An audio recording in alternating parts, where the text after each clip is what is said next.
So, world champion Max Verstappen took the lead from pole position in the Austrian Grand Prix, but was quickly overtaken by the pursuing Charles Leclerc. Verstappen pitted a lap later for a switch to the hard compound after losing the lead to his Ferrari rival on lap 12. He felt there was little point in pushing on with his car not comfortable on the mediums. However, because Ferrari was able to comfortably extend their stint, Verstappen was always on the back foot and looked set to finish third until Ferrari's Carlos Sainz dropped out due to engine failure. Welcoming the fact that he managed to salvage second on a day when Ferrari had a pace advantage, Verstappen said tyres played a critical role in the outcome. It was a tricky day. Immediately it seemed like we were struggling quite a bit with the tyres, and basically that continued on every single compound.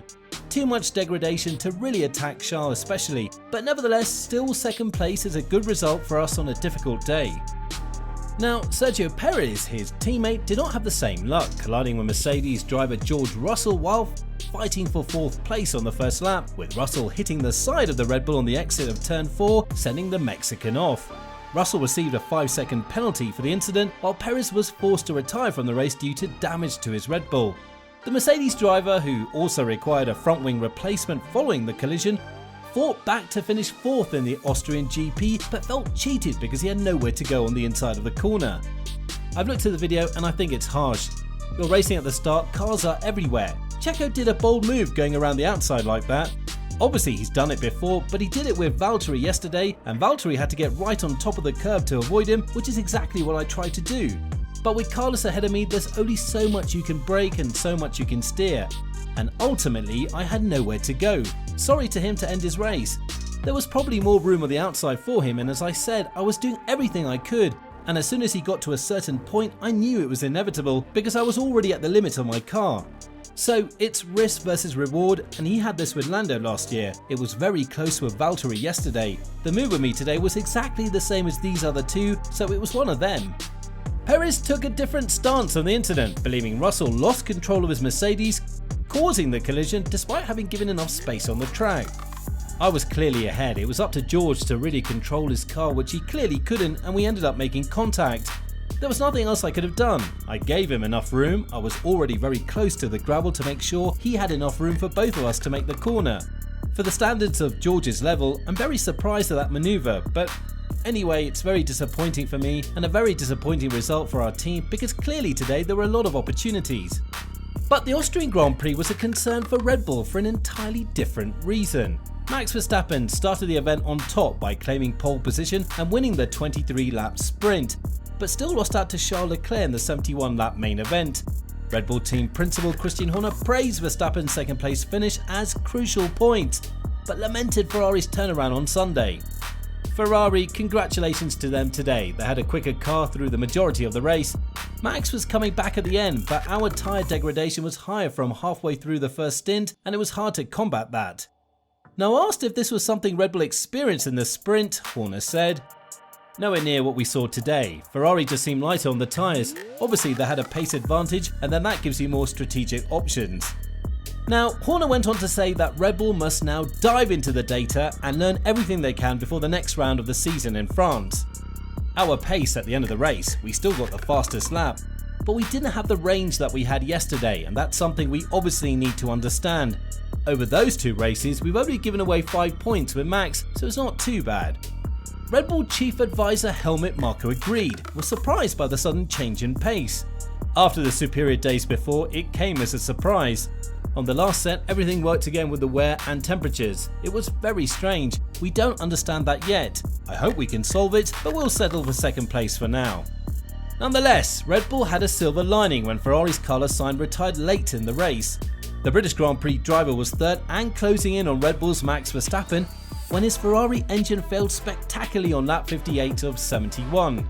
Sainz coasted onto the runoff at the exit of turn 4 as his engine imploded, resulting in a terrifying fire as the Spaniard attempted to climb out of the car.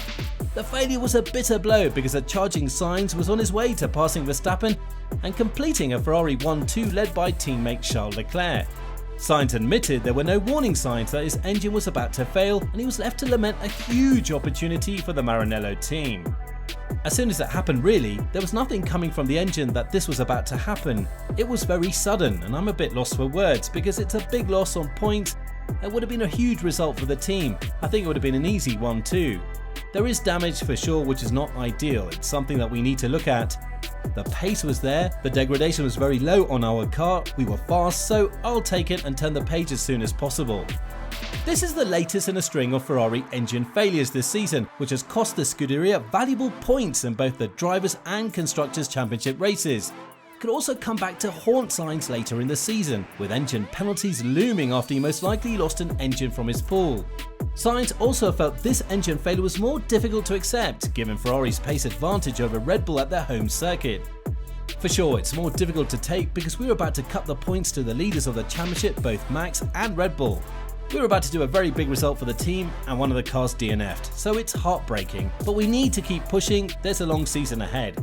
However, as Sainz retired from third place due to engine failure, his teammate Leclerc also experienced a dramatic reliability scare in the final laps. The Monegasque driver reported issues with the throttle, which appeared to remain open in the corners. After a long back and forth with his Ferrari team, Leclerc held on to beat Verstappen by less than 2 seconds. On the team radio, a relieved sounding Leclerc stated that he was afraid of losing another certain win after retiring from the lead in Spain and Azerbaijan.